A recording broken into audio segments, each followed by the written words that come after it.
Eligibility first இதுதானே ரொம்ப simple. இது வந்து ஒரு பெரிய இது கிடையாது, இது காமனானது தான். என்ன, +2 பாஸ் பண்ணி இருந்திருக்கணும். டிஎன்இஏ தமிழ்நாடு இன்ஜினியரிங் அட்மிஷன் அவங்க தான் என்ன செய்வாங்கன்னு கேட்டிங்கன்னா, நீங்கள் +2ல் எடுக்கக்கூடிய மார்க்கை வச்சு உங்கள் கவுன்சிலிங்க்கு என்ன செய்வாங்கன்னு கேட்டால் கூப்பிடுவாங்க. கவுன்சிலிங் கூப்பிட்ற நேரம் அதில் வெரிஃபை பண்ணக்கூடியது at least 50% mark in 12th classes. 50% mark எதுலலாம் இருக்கணும், ஃபிசிக்ஸு, கெமிஸ்ட்ரி, மேக்ஸ் இந்த மூணுலேயும் 50% என்ன செஞ்சுருக்கணும், எடுத்துருந்துருக்கணும். ரிசர்வ் கேட்டகரியாக இருந்துச்சுன்னா ஒரு 40% என்ன செஞ்சிடலாம், எடுத்துருந்துருக்கலாம். ஸோ இதுதான் எலிஜிபிலிட்டி. +2ல் நான் மேக்ஸ், ஃபிசிக்ஸ், கெமிஸ்ட்ரி எடுத்துருந்துருக்கணும், பாஸ் பண்ணியிருந்துருக்கணும், 50% மார்க்கு இந்த 3 சப்ஜெக்ட்லையும் நான் என்ன செஞ்சுருக்கணும், வாங்கியிருந்துருக்கணும்.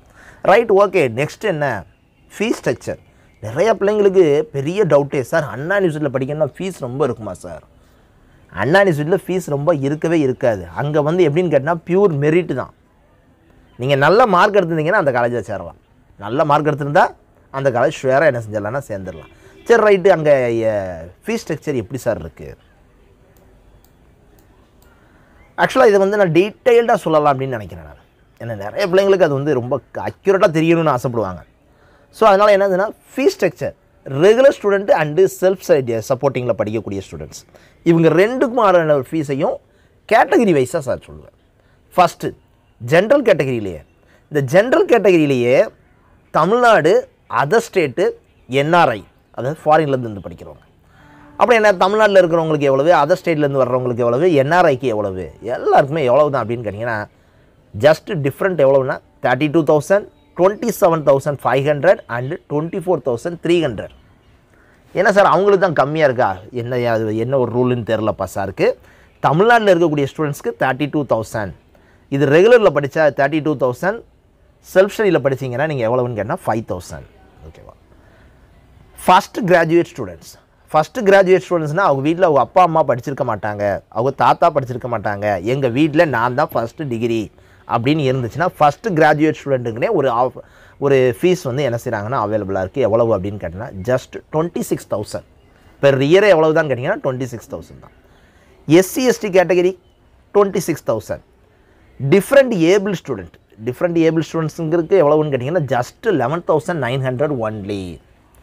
இதுலேயும் ரொம்ப ரொம்ப முக்கியமானது என்னென்னு கேட்டிங்கன்னா, இந்த ஃபீஸ் ஸ்ட்ரக்சரில் இந்த ஃபீஸ் வந்து என்ன இதில் வந்து கலெக்ட் பண்ணுறாங்க சார், ஒன் டைம் ஃபீஸுன்னு சொல்லி முதல்ல ஒன்று கலெக்ட் பண்ணுறாங்க.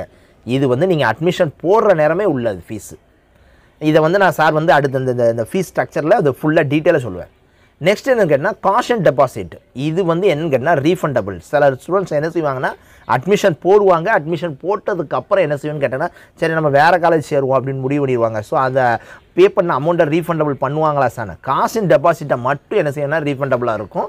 அது எவ்வளவு அப்படின்னு கேட்டிங்கன்னா ஜஸ்ட்டு ஒரு 7,000 தான். ஓகேவா?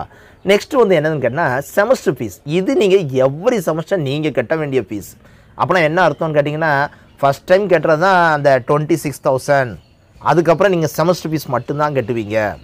சரி ரைட்டு. அப்புறம் அது எவ்வளவு சார்? இந்த 3 இதையும் அவங்க வந்து இந்த ஒன் டைம் டெபாசிட்னு சொல்லி கட்டுறீங்கல்ல, ஃபஸ்ட் டைம் கட்டுறீங்களா, அது 9,800. காசிங் டெபாசிட் எவ்வளோன்னு கேட்டால் 7,000. செமஸ்டர் ஃபீஸ் எவ்வளோன்னு கேட்டால் 9,200. அப்போ உங்களுக்கே ஒரு விஷயம் தெரியும், ஒவ்வொரு செமஸ்டருக்கும் நம்ம எவ்வளோ கட்ட போகிறோம்னா 9,200 மட்டும்தான் கட்ட போகிறோம். காசிங் டெபாசிட்னு சொல்லி ஒரு 7,000 பே பண்ண போகிறோம். ஒன் டைம் அட்மிஷன் போகிற நேரம் 9,800 பே பண்ண, மொத்தத்துக்கு எவ்வளோ வருதுன்னா 26,000. இது வந்து எப்படின்னு கேட்டால் ஜென்ரல் கேட்டகரி. அண்டு இந்த ஜென்ரல் கேட்டகரிக்கு செமஸ்டர் ஃபீஸ் மட்டும் ஜாஸ்தியாக இருக்கும். ஓகேவா? மற்றபடி பெரிய லெவலில் சேஞ்சஸ்லாம் ஒன்றும் கிடையவே கிடையாது. அதுக்கப்புறம் லாஸ்ட் அண்ட் ஃபைனல் ரொம்ப ரொம்ப ரொம்ப முக்கியமானது என்னது அப்படின்னு கேட்டிங்கன்னா கட் ஆஃப்.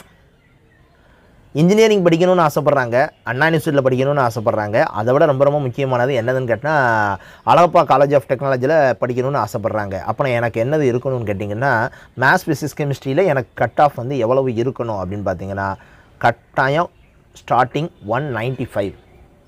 ஏன்னா அந்த காலேஜஸில் டோட்டலாக கிட்டத்தட்ட ஒரு 15 கோர்சஸ் இருக்குது. ஒவ்வொரு கோர்ஸுக்கும் ஒரு 60 சீட்ஸ் அவைலபிளாக இருக்குது. அக்யூரேட்டாக மெஷர் பண்ணலை, ஒரு 700 சீட்ஸ் வரைக்கும் அவைலபிளாக இருக்குது. அப்புறம் அந்த சீட்ஸுக்கு எல்லாத்துக்குமே நான் என்ன செய்யணும் அப்படின்னு கேட்டிங்கன்னா ஒரு 195 கட் ஆஃப் என்ன செய்யும்னு கேட்டிங்கன்னா ஸ்டார்ட் ஆகும்.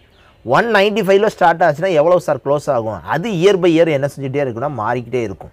ஸோ அப்புறம் என்ன, 195 ஆரம்பித்து 180ல் கூட முடியலாம், 170ல் போய் முடியலாம், 160ல் கூட முடியலாம். சம்டைம்ஸ் 195ல் ஸ்டார்ட் பண்ணி 190லேயே முடிஞ்சாலும் முடிஞ்சிடலாம்.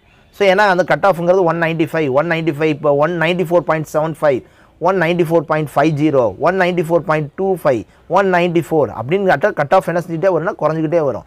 நீங்கள் கவுன்சிலிங் டேட்டு எவ்வளோக்கு எவ்வளோ முன்னாடி போகிறீங்களோ அவ்வளோக்கு எவ்வளோ உங்களுக்கு கட்டாயம் அந்த சீட் வந்து என்ன செஞ்சுங்கன்னா அவைலபிளாக இருக்கும். That's all. I think Alagappa college of டெக்னாலஜியை பற்றி ஃபுல் டீட்டெயில்ஸ் நம்ம சொல்லியிருக்கோம்னு நினைக்கிறேன்.